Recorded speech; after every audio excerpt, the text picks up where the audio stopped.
केंद्रीय सामाजिक न्याय एवं अधिकारिता मंत्री डॉक्टर वीरेंद्र कुमार का जबलपुर आगमन हुआ। इस दौरान वे भंवरताल उद्यान के समीप स्थित संस्कृति थिएटर में नगर निगम द्वारा आयोजित सीवर एवं सेप्टिक टैंक कर्मी पीपीई किट एवं आयुष्मान कार्ड वितरण समारोह में शामिल हुए। इस दौरान उन्होंने कहा कि स्वच्छता कर्मी सीवर और सेप्टिक टैंक के स्वच्छता कार्य में संकट की स्थिति में कार्य करते हैं। इस दौरान उनके साथ कई हादसे भी हो जाते हैं, इसलिए उन्हें पीपीई किट और सुरक्षा उपकरण उपलब्ध कराए जा रहे हैं। साथ ही उन्हें प्रशिक्षित भी किया जाएगा। उन्होंने बताया कि प्रधानमंत्री नरेंद्र मोदी की प्रेरणा से सामाजिक न्याय एवं अधिकारिता मंत्रालय ने नमस्ते योजना प्रारंभ की है, जिसके तहत सीवर एवं सेप्टिक टैंक की स्वच्छता में लगे कर्मियों को सुविधाएं देने, जीवन सुरक्षा, व्यावसायिक सुरक्षा प्रशिक्षण, पीपीई एवं सुरक्षा किट देने, आत्मनिर्भर बनाने संबंधी कार्य होने हैं।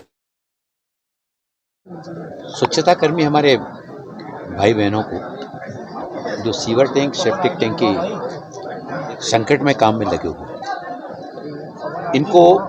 पीपीई किट और सुरक्षा उपकरणों के माध्यम से, इसके बाद उनको प्रशिक्षण देने का भी कई काम है, जिसमें नगर निगम के इंजीनियर, कंसर्न जो ठेकेदार होते हैं वो, और स्वच्छता कर्मी भाई बहन, उनको प्रशिक्षण भी दिया जाता है। प्रशिक्षण के उपरांत वो अपने काम को करेंगे। जब उस काम को लिए उतरते हैं तो उनको गैस मापक यंत्र भी दिया जाएगा, जहाँ पर उनको वो अलर्ट करेगा, को विसिल उनके मुंह में रहेगी। एक ट्रायंगल खड़ा किया जाता है जैसे मंडी कमेटियों में रहता है, उसके सारे सुरक्षा कर्मी को नीचे उतारा जाएगा। जरा सा भी संकेत होने पर उसको ऊपर खींच लिया जाएगा। तो जो पहले इस तरह की अखबारों की सुर्खियाँ हुआ करती थी या चैनल में कई बार मालूम पड़ता था कि किसी स्थान पर कोई स्वच्छता कर्मी इस काम के लिए नीचे उतरा और गैस के रिसाव के कारण उसकी मृत्यु हो जाती थी। इस मृत्यु दर को शून्य करने के लिए देश के प्रधानमंत्री आदरणीय नरेंद्र मोदी जी के प्रेरणा से सामाजिक न्याय अधिकारिता मंत्रालय ने नमस्ते योजना प्रारंभ की।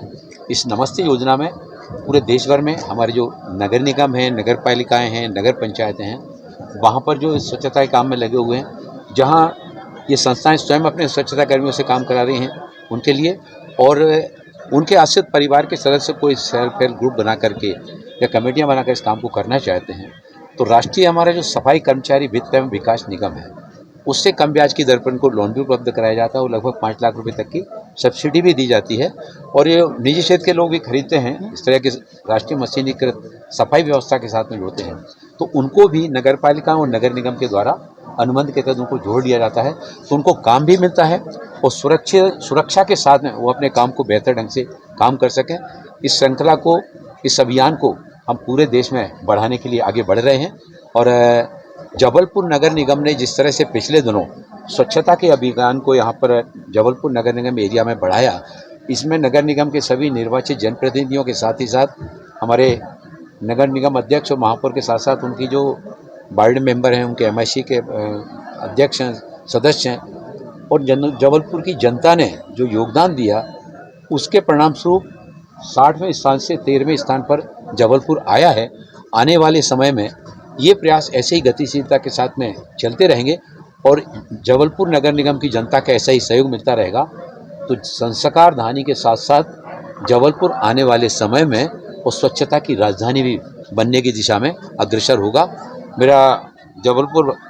अनेकों बार आना होता रहता है, लेकिन आज इस कार्यक्रम के माध्यम से हमारे स्वच्छता कर्मी भाइयों बहनों के बीच में जुड़ने का, उनको सुरक्षा उपकरण प्रदान करने का, उनको आयुष्मान कार्ड दिलाने का, जिससे वो 5 लाख रुपए तक का इलाज करा सकें और अपने सफाई व्यवस्था के काम को सुरक्षित ढंग से कर सकें। इस कार्यक्रम में जबलपुर नगर निगम काफ़ी मुस्तैदी के साथ में काम कर रहा है। हमारे जबलपुर नगर निगम के हम अपने सभी निर्वाचित जनप्रतिनिधियों को उनको आभार धन्यवाद देते हुए जबलपुर नगर निगम क्षेत्र में रहने वाले सभी भाइयों बहनों से ये अनुरोध करना चाहते हैं कि स्वच्छता का अभियान, जन जन का अभियान इसको बनाते हुए जबलपुर को रैंकिंग में हमको पहले स्थान पर ले जाने के लिए सभी का योगदान मिलेगा। वहीं हरियाणा में भाजपा की सरकार बनने को लेकर उन्होंने कहा कि हरियाणा की जनता ने जलेबियां खाई है, अब झारखंड में भी जलेबियां खिलाएंगे। हरियाणा की जनता ने जलेबियां खाई हैं, हम लोग झारखंड में भी जलेबियां खिलाएंगे। मैं यहाँ से जाने के बाद मैं झारखंड ही जा रहा हूँ और पार्टी पूरे सजगता के साथ में और गंभीरता के साथ में, चाहे वो झारखंड का चुनाव हो या महाराष्ट्र का चुनाव हो, भारतीय जनता पार्टी अपने सहयोगियों के साथ में पूरी मुस्तैदी के साथ में इन चुनाव को जीतने के लिए काम करने के लिए आगे बढ़ चुकी है। SK news live Jabalpur.